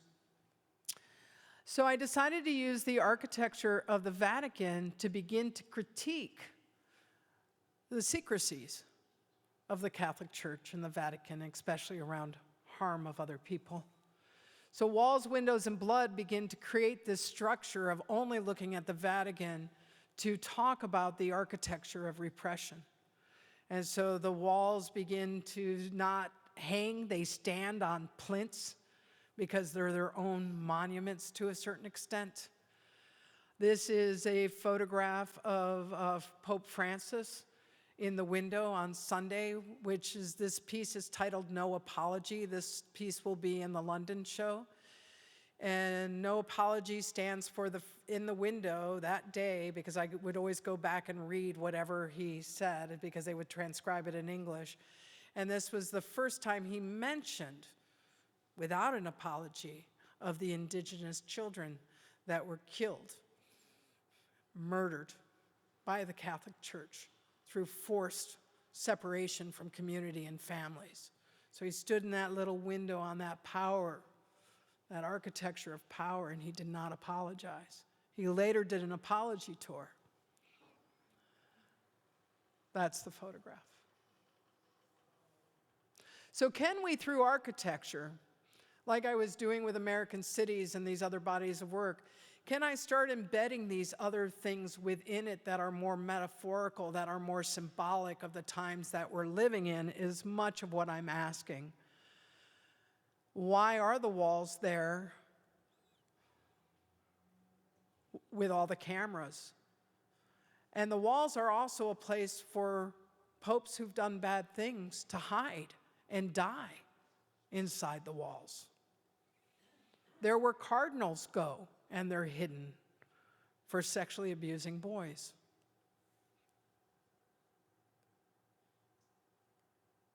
Those are the marble plinths. And then the windows, this idea, I photographed every single window in the Vatican looking out. And so the idea of transparency, but also the Vatican's a city within a city. It's its own governance. So all of a sudden, when the window gets open and the reflection of Rome is inside the Vatican, is that a moment when all of a sudden they've come together? Is a question of mine and the simplicity of what transparency is. We use this language, but do we really know what this language is for when we're trying to use it? This is my self-portrait moment. There's always a moment of where I reflect myself within the work. And so these windows throughout create this structure that hopefully have you begin. This is a moment where Rome is reflected back in, and really question the language that we're putting onto these places and what these places symbolize for so many, because they also are highly symbolic of importance in terms of people's belief. And I don't want to ever say that it's wrong to believe in God, but I'm going to question the idea of who is accepted by God. So then I photographed every single representation of blood in the Vatican collection. And I have to have trigger warnings placed in museums on my work. But there's no trigger warnings in the Vatican. They don't tell you, hey, you're going to see a little tapestry of a kid's head and its brain spilling out. And so by making these grids, I also reorient the way that you go through the Vatican. I kind of create a new typography, so to speak, of the Vatican through the blood.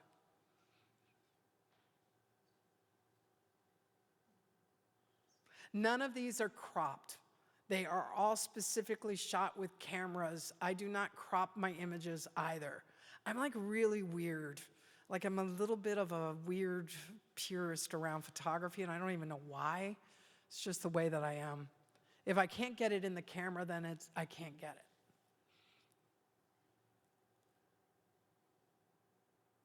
And I think it's important to know that they're not cropped after, that they're cropped in location. This is the only moment in which I allow the narrative to actually happen with the narrative of what you're seeing in the Vatican. And this is the moment where this sword goes into that child's brain and then their brain is going out. Everything else is all from other histories. But I allow that one moment to happen within the work. Harmony is Fraught is made in 2024. It's for Regan Projects. It's where I decide to go ahead and do my archive of Los Angeles. So it's all the work outside the bodies of work along with the city, and I create a structure of it for you to go through at Regan. And so it's all the ephemera and more personal photographs that you would have thought of that time period of friends, both studio and not in studio, of kind of sitting together in neighborhoods. And the interior was all my friends, the exterior was the city. And so you had, different moments of outtakes, Club Fuck. You had, Raven on the Precipice, the new bridge that Michael Maltson, who's a good friend of mine, just designed. These two are also in the show in Kassel. you had for the first time the video of self-portrait cutting being done. So you could actually see that it was made in my living room at Casa de Estrogen with my friends. And there was a lot of laughter, and the dog was on the bed, and Judy Bamber needed a cigarette. And it was just like, it all became very different because that photograph had become so iconic at this point and so much a part of art history. And so many PhD theses have been written about it that I was just like, let's show what it was. Let's just show what it was to make it. Oliver with a big turkey. He always was either doing laundry or wanting to like do Thanksgiving. And then this is a moment of Club Fuck where I take the palms and then I make all the photographs that I made of our community at Club Fuck. And then I pulled out all these black and whites again of community. So when Harry and Stanya still talked to each other and they had a baby, and made a really big freeway. It was about this scale because the freeways were always little. This is during the uprising. And so this is when the Marines were deployed in LA in my neighborhood. This is the building of MacArthur Park, and this is my house back there. That is my bedroom window. Billy and Catherine. This was done for actually On Our Backs magazine. It was a porn shoot I did in the 80s for On Our Backs.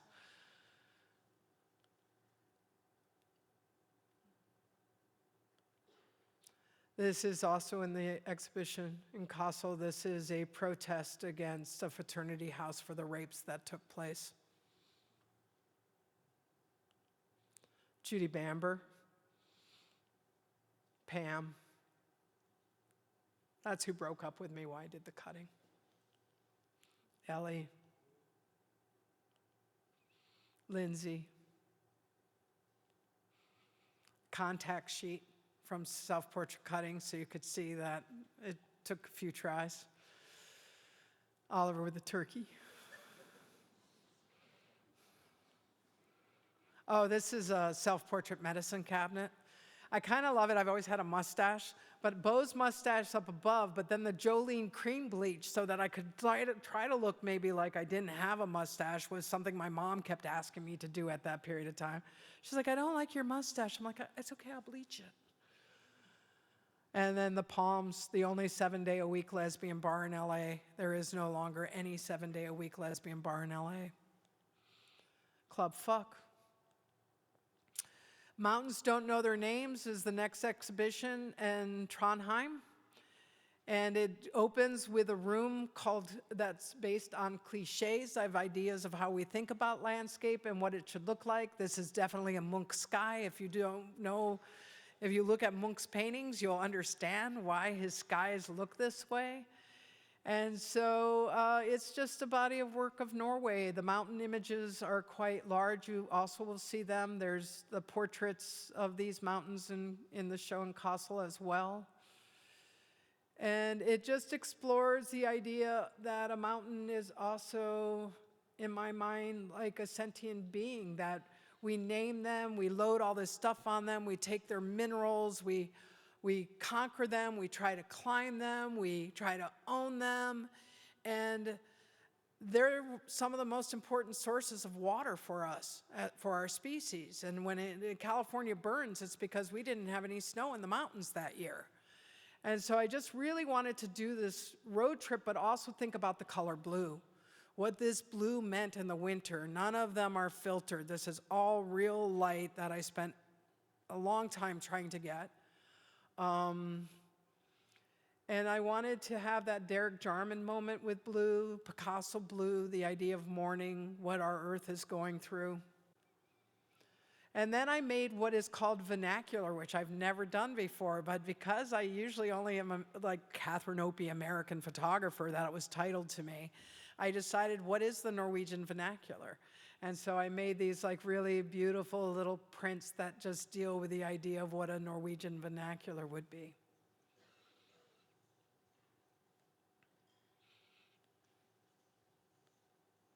And then I made ceramic mountains. Yes, I'm sculpting now too. Damn right. because mountains are clay, earth, everything. And so I made a series of sculptures before going to Norway, and then I made a series of mountains that I knew after my trip. And I'm almost 65. I'm getting really poetic, you guys. You're just gonna have to go along with it. And so these are my little ceramic mountains.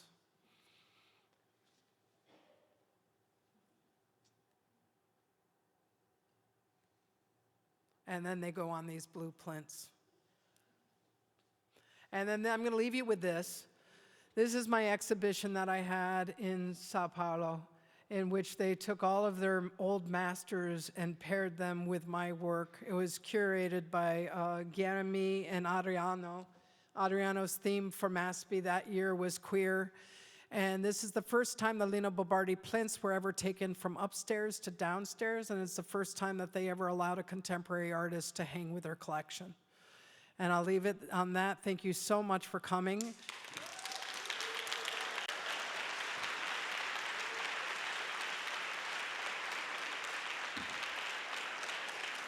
And I'll be happy to answer any questions.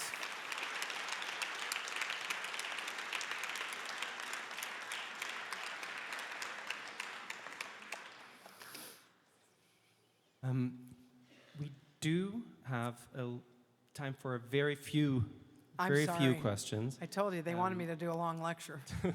We did, and we're very glad you did. So thank you. So we have maybe one, maybe two questions because our dear friends of the security team is keeping us here, is allowing us to be here for a little longer. If I don't see a hand, then I'll ask one. And I also might have just answered everything for you guys, maybe. I don't know. Okay, got one right there. With number 4. Hello. Thank you for your time. Maybe, there's no stupid questions, okay. What, you kept talking about your feelings about the environment, the political climate, and taking pictures to keep the memories alive, to remember. What keeps you going when you feel the weight of the world beyond weight, beyond inspiration? Do you apply meaning to it, or is there something, do you have like a trick? Or do you have like any advice for perhaps other artists who want to keep going? I think the nature photographs do that for me. Like getting out and getting to other places and having to figure that out is a place of meditation now for me. Like those Blue Mountains, it was a really hard trip. It's 20 days in Norway in February, and it's like 20 below. You guys don't do that measurement, sorry. Anyway, it's very, very cold. But I spend a lot of time these days crying, to be honest. I'm having a really hard time, really, really hard time. And I think that what keeps me going is that if I can't answer my own questions in my own mind of the times that we're living in through making art and being an artist, then I'm only a depressed human being. But if I try to make meaning out of this world and be able to share it with an audience, which I'm privileged as an artist to have that gift bestowed upon me through institutions, then I understand that, again, I'm within community potentially, and that we all really need to remember that and rely on one another through these times, and we need to gather and we need to protest, and we need to use our voices, and we need not to be scared, because that's what they want us to feel. They want me to be crying and not leaving my home. So I'm going to leave my home, and I'm going to cry, but I'm going to be active in my crying.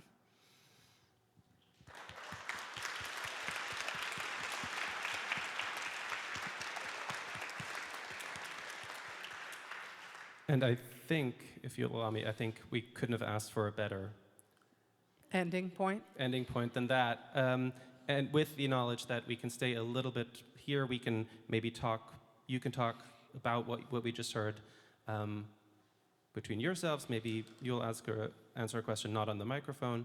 And you said you're privileged to show your work. We were very privileged to hear you speak about your work, to show your work. It's a moment of hope for us. So please join me one more time in thanking Cathy Opie for being here with us. Thank you. It truly is a big honor for me to be in Germany and having this exhibition and having my voice here. And I want to thank all of you who do take to the streets and who are protesting for us in from here to America. And we feel it and we appreciate it. So keep fighting with us. Thank you.